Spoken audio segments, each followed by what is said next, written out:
사울이 다윗을 주목하였더라. 아멘.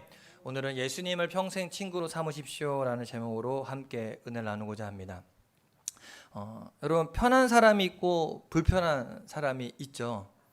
그래서 혹시 전화가 딱 울렸을 때 이렇게 요즘에는 발신자가 다 표시되잖아요. 누가 온지 딱 봤을 때 아우 반갑구나라고 여보세요? 라고 받는 분이 있는 반면에 딱 보면 이 사람 나한테 왜 전화했어? 하고 받는 불편한 마음으로 받는 분이 있습니다. 저만 그런가요? 우리 원로 목사님도 계시지만 지방 목사님들하고도 다 친한 게 아니에요. 그래서 예전에 그 목사님 같이 이제 지방 사역하실 때 권희 목사님 전화 오면 반갑게 목사님 어쩐 일이세요? 라고 받아요. 근데 좀 불편한 목사님이 있어요. 오면은 받으면 네 무슨 일이세요? 제가 그렇게 전화를 받습니다. 근데 저만 그런 게 아니라 저희 아내도 학교 생활하면서 이제 여러 사람들을 관계를 맺어가는데 제 옆에서 보니까 어떤 분 통화할 때는 네 하면서 반갑게 받아요. 어떤 분 통화할 때는 네 알겠어요. 누구랑 통화하는데 그래요? 그러면은 좀 이렇게 관계가 불편한 사람들이 있습니다. 여러분, 우리가 이 땅을 살다 보면 여러 종류의 사람들을 만납니다. 그 중에 어떤 사람과 관계가 깨지면 서로 껄끄러운 관계가 될 수 있습니다. 이런 경우를 우리는 인생의 걸림돌이라고 할 수 있습니다.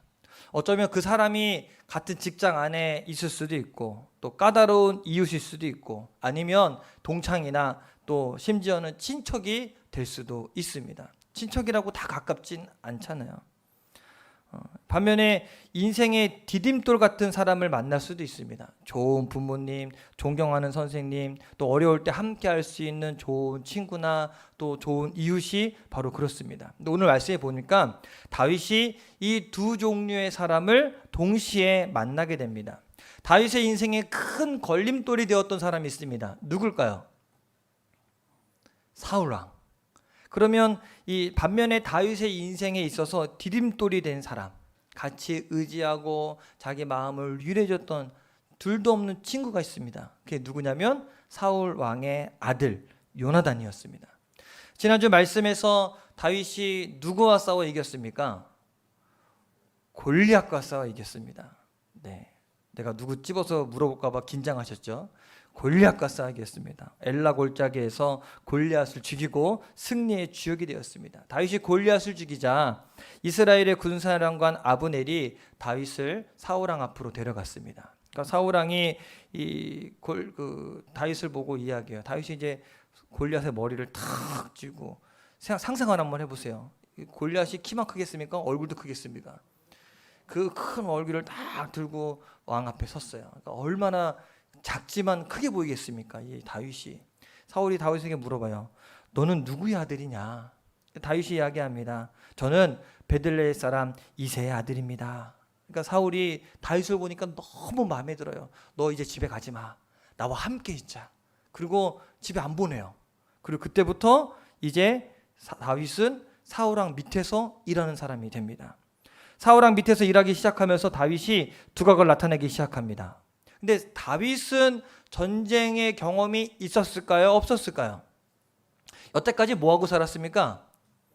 양만 치는 목동이었습니다. 전쟁이라고는 이 골리앗과의 전쟁이 처음이었어요. 근데 마치 올해부터 전쟁터에 있었던 군인처럼 다윗은 사울이 보내는 곳마다 지혜롭게 행했습니다. 한번 5절 함께 읽어보겠습니다. 시작. 다윗은 사울이 보내는 곳마다 가서 지혜롭게 행하매 사울이 그를 군대 장으로 삼았더니 온 백성이 합당히 여겼고 사울의 신하들도 합당히 여겼더라. 자, 여기 보면 다윗이 사울왕이 보내는 곳마다 가서 지혜롭게 행했다 그랬어요. 이게 어떤 의미냐면 하나님께서 이 다윗에게 무엇을 부어주셨습니까? 사무엘이 기름을 부을 때 여호와의 영이 그와 함께 성령을 받은 사람입니다. 그 지혜로운 자가 되어서 보내는 곳마다 전쟁터에 보내면 전쟁을 이기게 만들고 동네에 분란이 일어서 거기에 보내면 그거를 지혜롭게 풀어서 분란을 잠재우게 되고 다윗이 가는 곳마다 문제가 해결되니 사람들이 야 다윗만 있으면 우리는 너무 좋다. 그러니까 너무 잘하니까 군대의 장으로 삼았어요. 아직 어린 나이에도 불구하고. 그러면 보통 사람들이 야 쟤 낙하산이야 라고 뭐라 할 만도 한데 얼마나 일을 잘했는지 모든 백성들이 야 쟤는 장이 될 만해. 그래, 합당한 사람이야 라고 인정하기 시작했다는 것입니다. 또 13절에 보면 사울은 다윗을 나중에는 천부장으로 삼았습니다. 1000명의 군대를 거스리는 장으로 삼았습니다. 다윗은 아버지 이새의 심부름으로 전쟁터에 왔다가 졸지에 이제 뭐가 됐어요? 목동에서 군대의 장이 되었어요. 장군이 되었습니다. 그런데 여기까지는 좋잖아요. 그죠?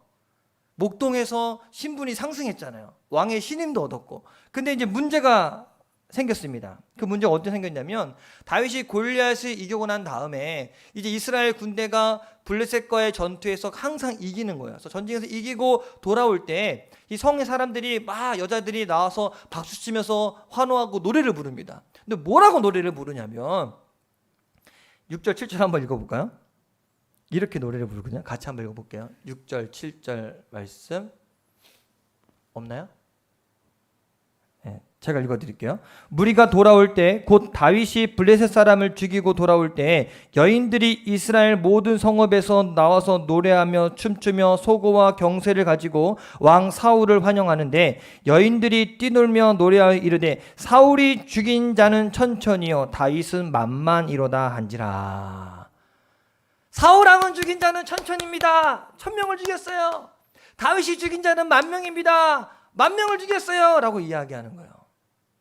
자, 그러면 누굴 더 높이는 겁니까? 누굴 더 높여요? 근데 사울이 좀 인격적으로 올바른 왕이라면 그치, 다윗은 골리앗을 죽였으니까 좀 더 위대한 사람이겠지라고, 그래 내 부하니까 네 공이 내 공이고 내 공이 네 공이지 라고 생각하면 참 좋은데 사울이 너무나 불쾌한 거예요. 야, 나는 1000명이고 너는 10,000명이야? 내가 더 영광을 받고 높아져야 되는데 감히 네가 더 높아져? 그럼 이제 나에게 가져갈 것은 이 나라 말고는 뭐가 있겠냐라고 이야기를 합니다. 무슨 얘기냐면 굉장히 무서운 말이에요. 다윗이 자기를 몰아내고 이 왕권을 찾을 수도 있다는, 이 쿠데타를 일으킬 수 있는 장군이라는 것을 스스로 사울 왕이 이야기한 거예요. 그리고 그때부터 오늘 말씀해 보면은 다윗을 주목하기 시작합니다. 바라보기 시작해요. 좋게 바라봤을까요? 안 좋게 바라봤을까요? 어떤 눈으로 바라봤을까요? 네? 옆에 있는 사람 한번 바라보세요. 이렇게 옆에 있는 보고 봐보세요. 여러분 어떤 눈으로 바라보십니까? 이게 바라보는 눈이 달라요. 바라봐도 이렇게 사랑의 눈으로 바라보는 것과 이렇게 화난 질투와 이 복수의 눈으로 바라보는 건 다릅니다. 근데 사울은 아마 질투의 눈으로 다윗을 보기 시작했습니다. 여러분 이 질투라는 게요 참 재미있습니다. 미국 예일 대학의 심리학 교수인 살로비 박사가 질투에 대해서 연구했는데 그가 밝혀낸 질투의 특성 중 하나가 자기와 관계없는 사람에 대해서는 질투가 거의 일어나지 않는다는 겁니다. 무슨 얘기냐면 예를 들어서 옷가게를 하는 사람은 농부가 농사를 잘 되는 거에 대해 질투를 안 한대요. 무슨 얘기냐면 옷가게 하는 사람은 다른 옷가게가 잘 되면 쟤는 잘 되고 난 안 되지라고 질투를 하지만 농사 잘 되는 사람에 대해서는 신경을 쓰지 않는다는 겁니다. 회사원이 같은 동네에 있는 마트가 잘 된다고 질투하지 않는다는 겁니다. 같은 회사에서 동료가 먼저 승진하면 질투하고 칭찬하면 질투하지만 동네의 슈퍼가 잘 된다고 전혀 신경을 쓰지 않는다는 겁니다. 이 두 사람이 같은 분야에서 경쟁 관계에 있을 때에는 질투가 쉽게 일어나고 질투의 불길은 특히 가까운 인간관계 속에서 작용하기 시작하고 그 불꽃이 더 사나워진다는 겁니다. 이 심리학자가 굉장히 정확한 것 같아요. 제가 애들을 넷을 키워보니까 질투가 애들 넷 사이에서 일어납니다. 하람이는 16살이고 하윤이는 6살입니다. 근데 16살짜리 하람이가 6살짜리 하윤이를 질투를 할까요? 안 할까요? 너 하니 안 하니? 안 한다고 하는데 내가 보면 합니다. 해요. 네. 그리고 막내 6살짜리가 지가 할 수 있는 게 없어도 이 자기보다 5살, 10살 위인 형들을 질투합니다. 왜 형은 하고 나는 못하게 하냐고. 네가 더 크든가. 이게 질투가 그래요. 같은 안에서 같은 살을 부대끼며 살면 질투가 더 심해. 그래서 형제 간의 질투가 더 심해지고 같은 일을 하면 더 심해지는 거예요. 농사 같이 지시면서 질투 안 하는 것 같지만 질투할걸요? 니는 더 잘 됐니 나는 안 됐니 하면서 너는 비싸게 받니 나는 덜 받니 하면서 이런 것들이 내면적에 조금씩 있을 거예요. 아닌가요? 네 분은 다섯 분 사이좋게 지내시고. 또 질투의 임상학을 저술한 이 화이트 박사는요, 이혼한 부부의 30%가 질투 때문에 이혼하고 미국 범죄의 20%가 질투 때문에 생긴 것이라고 말합니다. 질투가 좋은 걸까요? 안 좋은 걸까요? 안 좋은 겁니다. 따라해 봅시다. 질투하지 맙시다. 이 사울왕의 질투가 아주 무서웠습니다. 다윗을 주목하기 시작한 이후에 사울왕이 다윗을 얼마나 질투했는지 그를 죽이려고 하는데 그냥 마음만으로 미워하는 것이 아니라 실제로 창을 던져갖고 죽이려고 한 게 6번이나 죽이려고 그랬어요. 수금을 타고 있을 때 사울왕이 다윗을 던지려서 죽이려고 했고 자신의 딸을 준다는 핑계로 다윗을 전쟁터에 내보내서 죽이려고 그랬고 다윗이 자기의 사위가 되었을 때도 몰래 잠자고 있을 때 사람을 보내서 죽이려고도 했습니다. 다윗은 왜 사울왕이 그렇게 자기를 못 잡아먹어서 안달인지 도대체 알지 못했어요. 다윗이 잘못한 게 있을까요? 자, 생각해 보세요. 나라가 위기였을 때 자기가 목숨 걸고 나가서 골리앗 장군을 이김으로 해서 그 위기에서 건져냈습니다. 또 사울왕이 나 자기 집에 가고 싶은데 집에 가지 말라 그러고 안 가고 사울왕 밑에서 보내는 곳마다 또 열심히 일해서 다 해결해 줬어요. 근데도 자기를 계속해서 죽이려고 하니 아마 다윗 스스로 생각하기를 이 왕이 나를 왜 이렇게 죽이려고 그럴까? 내가 잘못한 게 없는데. 여러분 혹시 이 선한 의도로 우리가 어떤 일을 했는데 우리가 비난을 받거나 욕을 먹어본 적 있습니까? 그때 심정이 어떻습니까? 나는 그런 마음이 없었는데 정말 선하게 했는데 상대편 쪽에서 오해하고 나를 이렇게 음해한다면 우리가 잘못했을 때 벌을 받는 것 당연하지만 잘못하지도 않았는데 비난을 받거나 욕을 먹으면 굉장한 당혹스러운 마음이 들 것입니다. 그래서 나중에 다윗은 친구가 된 요나단한테 이렇게 말합니다. 야, 내가 어떻게 하면 좋겠냐? 내가 자네 아버지한테, 네 아버지한테 내가 무슨 잘못을 했길래 저분이 이렇게 나를 죽이려고 하냐? 그러니까 요나단이 가만히 보니까 아무 할 말이 없는 겁니다. 자기가 봐도 다윗이 사울왕이 잘못한 게 없거든요. 그러니까 단지 이렇게 말해요. 아버지가 너를 죽이다니 그런 일은 절대 없을 것이야. 아버지가 모든 일을 나에게 말하는데 만약에 아버지가 너를 죽이려고 한다 그런다면 내가 말리고 그런 일이 있을 수도 없다고 그렇게 이야기해요. 근데 실제로 나중에 이 아버지가 다윗을 암살하려고 할 때 요나단이 그것을 먼저 알고 다윗을 도망시키는 일이 실제 일어나기도 합니다. 여러 가지 어떤 핑계로도 이 사울왕의 이 터무니없는 분노는 정당화할 수 없습니다. 사실 부모가 자녀를 학대하고 아내가 남편을 멸시하고 남편이 아내를 때릴 때 그 이유 있습니까? 직장 상사가 부하 직원을 괴롭히는 때 그 이유 누가 알겠습니까? 학교에서 왕따하고 이 집단 괴롭힘할 때 요즘에 좀 덜하다고는 하지만 여전히 있을 겁니다. 그 이유가 있는 것 같아요? 없는 것 같아요? 그 애가 아무런 잘못하지 않아도 그냥 괴롭힙니다. 이유 없이. 독재자는 권력을 힘으로 국민들을 괴롭히고요. 기업인은 직원들을 유혹하고 공무원들은 권력을 남용하기도 합니다. 힘있고 영향력 있는 사람들은요, 약하고 무지한 사람들을 지배하고 조종하려고 합니다. 그래서 요즘 말로 그걸 뭐라고 하냐면 갑질이라고 이야기해요. 다윗을 죽이려고 하는 사울왕처럼 지금도 이 땅에는요, 이해할 수 없는 폭력이 계속되고 있습니다. 이것이 세상입니다. 자, 그렇다면 하나님의 이 상황에 대해서 어떻게 일하실까? 구약성경처럼 눈에는 눈, 이에는 이. 그래서 하나님께서 이 사울왕을 혼내주신다면, 그대로 갚아주신다면 얼마나 속이 시원하겠습니까? 그럼 드라마 보다가 막 괴롭힘을 당하다가 이 괴롭힘 당한 사람이 탁 벌 받으면 어때요? 어때요? 그치, 이 맛에 드라마 보는 거예요. 그치, 저렇게 내가 대신 속이 더 시원하잖아요. 그런데 우리가 하나 알야 될 것은 뭐냐면 우리 모두는 누구나 다 다른 사람에게 사울이 될 수 있습니다. 나는 아닌 것 같지만 다른 사람에게 상처 줄 수 있고 나도 모르게 다른 사람을 괴롭히고 그 사람에게 마음을 아프게 할 수 있습니다. 어느 누구도 나는 절대 사울이 아니야 라고 말할 사람 없습니다. 저도 마찬가지입니다. 저도 모르게 그렇게 행할 수도 있어요. 분명한 것은요, 미움과 복수는 하나님의 방법이 아닙니다. 하나님이 세상을 통치하는 가장 기본적인 원리가 있는데 그것은 바로 사랑입니다. 하나님은 사랑이시기 때문에. 그래서 사도 요한이 요한일서 4장 7절 8절에 이렇게 이야기했습니다. 같이 한번 읽어볼까요? 시작. 사랑하는 자들아 우리가 서로 사랑하자. 사랑은 하나님께 속한 것이니 사랑하는 자마다 하나님으로부터 나서 하나님을 알고 사랑하지 아니하는 자는 하나님을 알지 못하나니 이는 하나님은 사랑이심이라. 이 사랑이야말로 우리의 안과 밖에서 일어나는 것을 모두 이해하고 해석하는 가장 기본적인 성경의 틀입니다. 처음부터 끝까지 사랑으로 해야 됩니다. 그래서 하나님은 사울왕에게 손을 대기 전에, 성경 이야기는 우리 알잖아요. 나중에 결국엔 이 사울왕이 악신에 임해서 정신을 못 차려서 결국에는 하나님께서 사울왕을 벌하긴 하시지만 그 전에 바로 응징하지 않으시고 다윗에게 이 사랑을 주시는데 그걸 누굴 보내주냐면 요나단을 만나게 하십니다.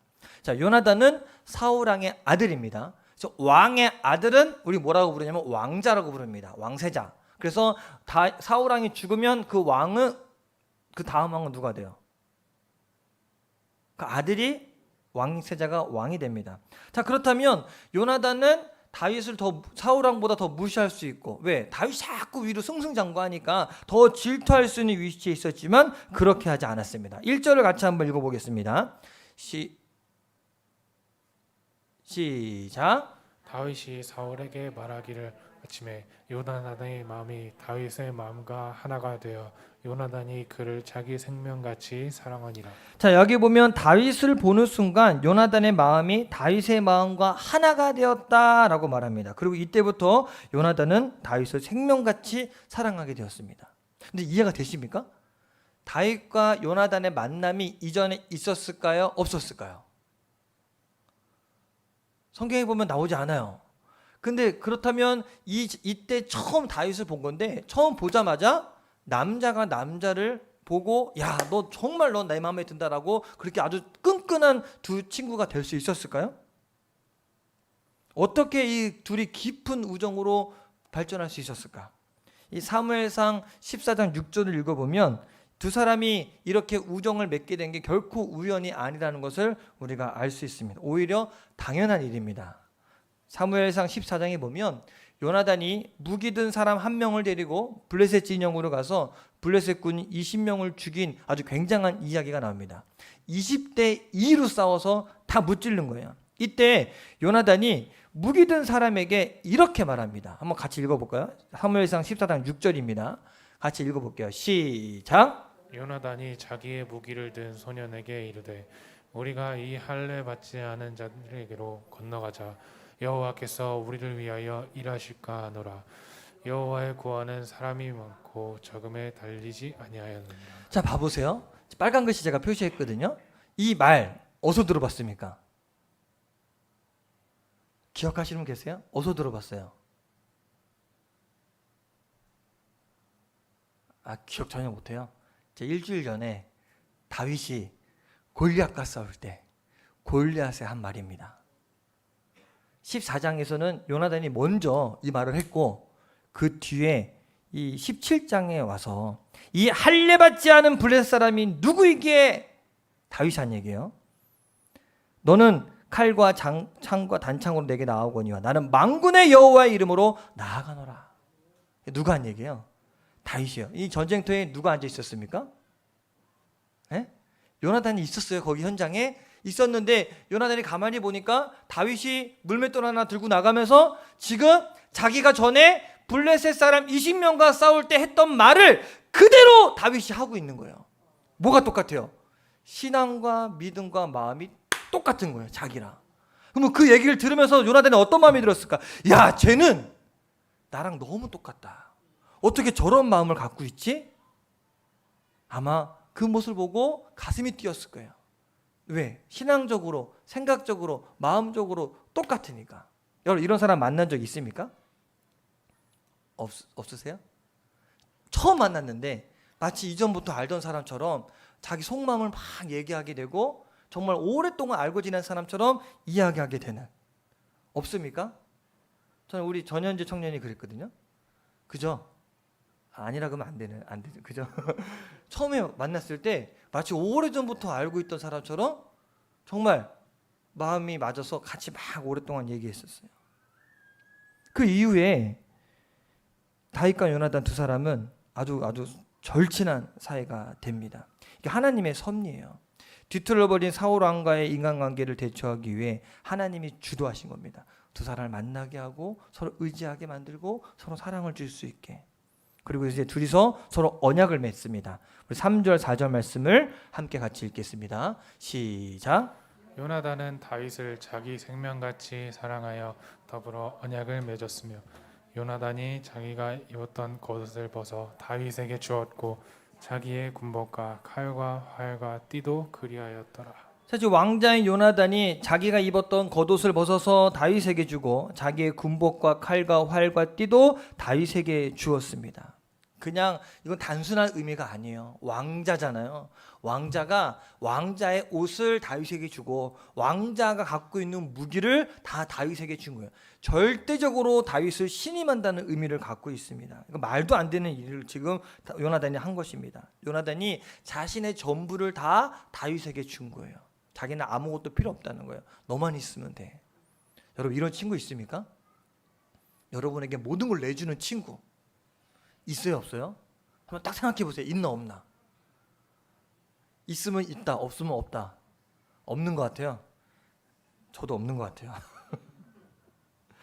그리고 그날 이후에 요나단은 다윗을 아주 적극적으로 보호해 줍니다. 다윗을 죽이려는 아버지 사울 왕을 아주 거듭된 시도를 계속해서 막아주고, 나중에는 아버지가 하도 심하게 구니까 아버지한테 가서 이야기해요.